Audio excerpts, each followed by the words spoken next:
We're going to take you back live to Ottawa. We have these 4 live camera positions for you this morning to bring you the very latest on the protest, now day 21 of the gridlock in the nation's capital.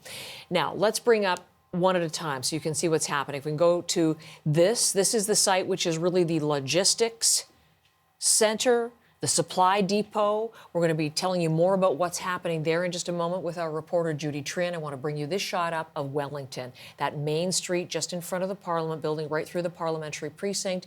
And you see there a lot of yellow.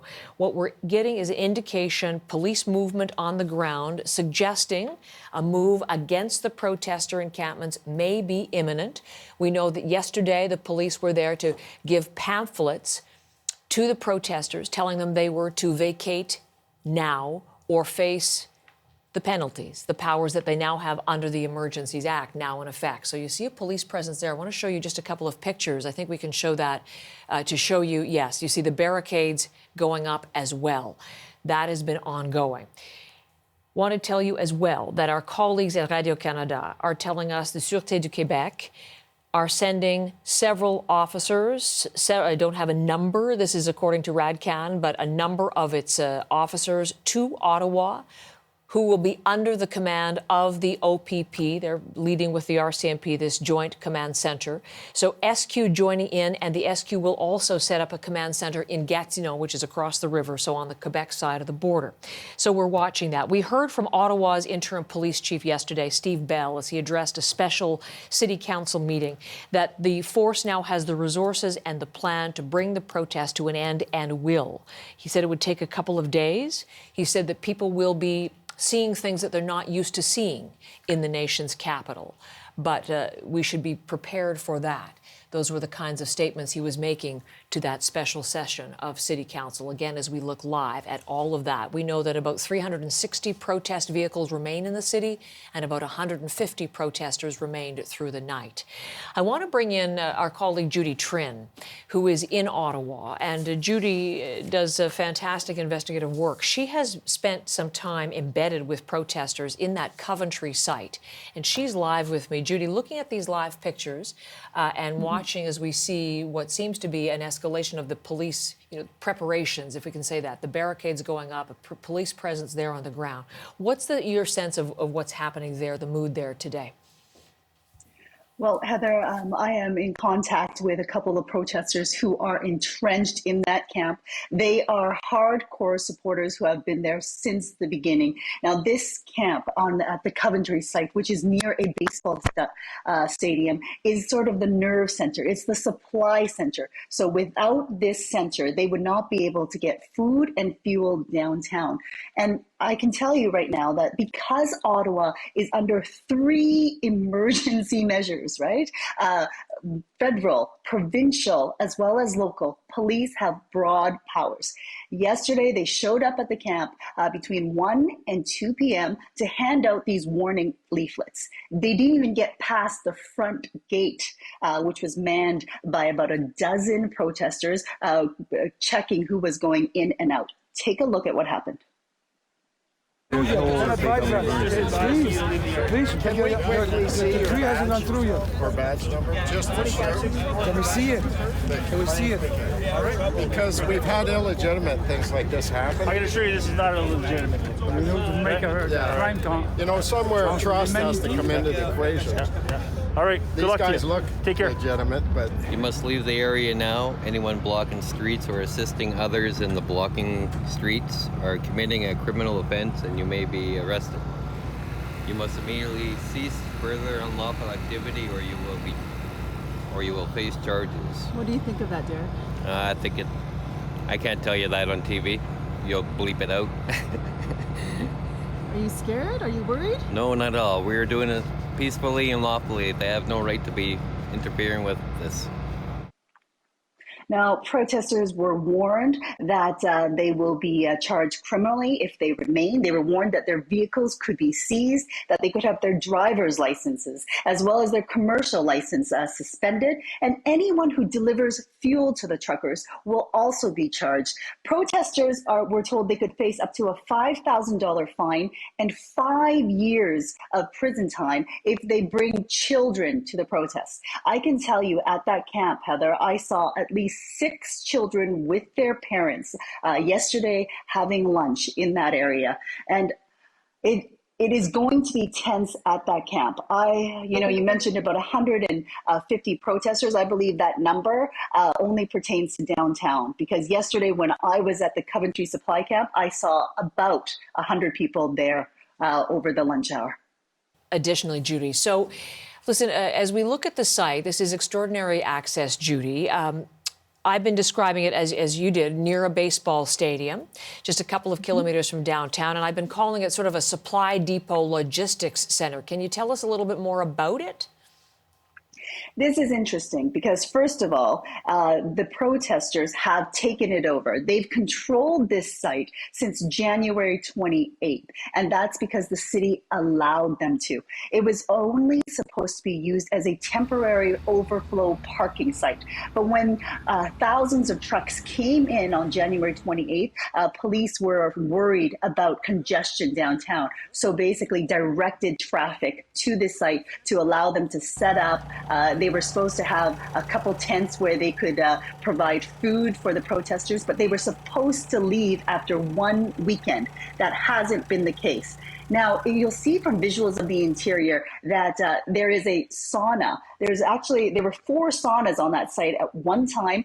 Temperatures at the start of this protest was in minus 30 range. So people were cold. So saunas were trucked in to keep people warm. Those saunas have now been converted to medical clinics. There is a huge kitchen area. When I was there yesterday, there were people eating. The fajitas were on the menu, and trucks, massive transport trucks will come into this supply depot. They'll drop off fuel, they'll drop off food, and then the protesters there will transfer the fuel into jerry cans and transfer the food into their pickups, and then they'll drive it downtown to supply those entrenched truckers in the core of the city.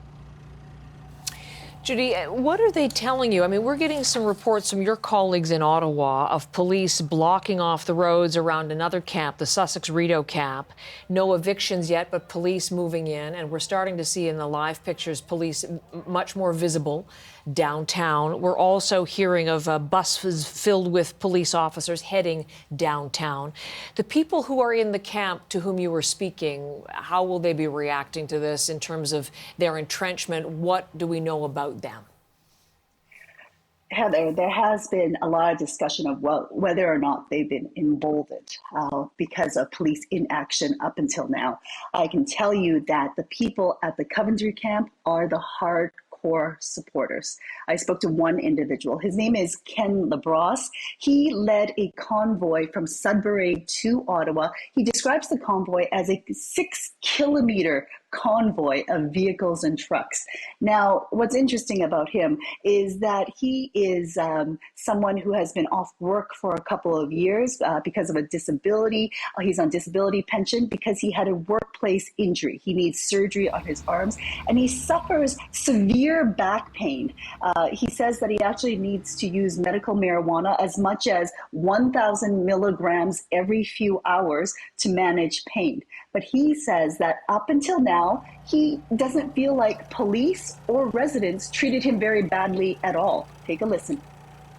It's been an eye-opener to see all the love, all the people joining in to help each other, running fuel, food, supplies to the truckers, supporting each other, the hockey game down in Wellington, you know, everything. It's who we are. It's what the nation is. You heard it right. They were playing hockey on Wellington Street in front of Parliament Hill. They were allowed to set up a camp 500 meters away from Parliament Hill near the Rideau Canal. They actually set up a series of food trucks. But of course, that is changing. Police have escalated their warnings. And as you've been reporting all morning, they are escalating their numbers. So they also told in the protesters that they will arrest them for staying, but they are undeterred. Take a listen. They will not be able to use force to remove us. There's law. And as soon as you regurgitate certain law in front of them, they will have to turn. They will have to. Because coercion incriminates them all. And when they step on the ground, they are out of their vessel. They are just a man like you and I, man or woman in front of man or woman. That's it, that's all. Listen, Heather, to that clip again. Man and woman just like you and I. So they do not recognize the authority of police. What they're saying is that when a police officer confronts them, they are just individuals exactly like themselves. So they are going to resist because they do not recognize the legitimacy of this impending police action. Now, we are hearing that there were massive amounts of police officers who came into the city last night. So we know that Ottawa Police have the numbers now to make the rest. There are just a few hundred protesters left in the city, and there is a desire to end this occupation before the weekend. As we've seen from the past 3 weekends, the numbers swell into the thousands. And if that happens, it'll be very hard to quell the dissent. Heather. Judy, can I ask you just one more question as we look at this? Because listening to the protesters as you brought it forward to help us understand what they're thinking, we heard a clip earlier today from the Deputy Commissioner of the RCMP, P.Y. Borduas, and he was saying that for police moving in, there are 3 considerations. Number 1 is the emotion of the protesters, and that was just so clearly illustrated in your tape. Secondly, the fact that there are children there, about 25, 1 in 4 of the vehicles have children involved, and so you mentioned that as well. But the other thing is he was suggesting one of the things for police to consider is that the uncertainty. They don't know exactly what is in these trucks and vehicles and the things that are set up. And he was pointing to Coutts, Alberta, and what we've since learned about what was there, the very great cache of weapons and ammunition and the great concern, what some of the protesters in Coutts, Alberta had. When you were there, did you talk at all about any of that? Was there any indication that there might be anything of concern in the group that you saw and met? Heather, what they keep on repeating is that they are here in peace, that they are abiding by the law, and they have good relations with police, and their only intention to be here is to protest, not to create violence or havoc. However, as we previously reported in my own reporting, is that there is a heightened risk because now we know that there is a high level of military expertise and know-how within this group. We know of at least 7 active military members who have voiced support for anti-vaccine mandates as well as the protests. So you can imagine the logistical skill that they and know-how. 2 of those military members are with the JTF2, Canada's elite counterterrorism team. We can also tell you that the security unit of this group is headed by a former RCMP officer who until last year provided protection for Prime Minister Justin Trudeau. So they are very aware of just how the police will respond. They are aware of the tactics and they will know how to counter them. So that is another consideration. And then when you add what happened in Coutts, the fact that there were a cache of firearms attached to this group in which police say have extremist elements. And everyone is well aware that those same extremist elements exist in Ottawa. So there are a lot of things to consider. And perhaps the most concerning thing, the fact that children are here. So it will be a very challenging matter to diffuse. Heather. They've already spoken with the Children's Aid Society, told them to be apprised. They are warning the parents to have an alternate plan should be taken into detention, depending on what happens here in Ottawa. Judy, I want to thank you so much for all of that reporting. And as Judy has been talking to you, you're seeing a number of key things happening. This is a live camera from our colleagues at Radio-Canada right there on the street, and you can see the police presence. You can see them erecting the metal barricades and arriving on the scene. We can tell you this morning that we are seeing more police movement on the ground, the barricades going up in the same area where police earlier were distributing pamphlets yesterday telling the protesters to leave the scene or face the consequences under the new powers they have under the Emergencies Act. So we are watching that. We are also hearing from our colleagues at Radio-Canada that the Sûreté du Québec, the provincial police force in Quebec, is sending officers as well to be part of this joint command center under the authority in Ottawa of the OPP and their own command center across the bridge in Gatineau, Quebec. So they are taking a role there as well. The joint command now, OPP, RCMP, and Ottawa Police. And clearly in these live pictures, we see increased police presence and seemingly preparations. We will not leave this story for you today. It is day 21 of the protest in the nation's capital, and it could be very well a determinate day to come.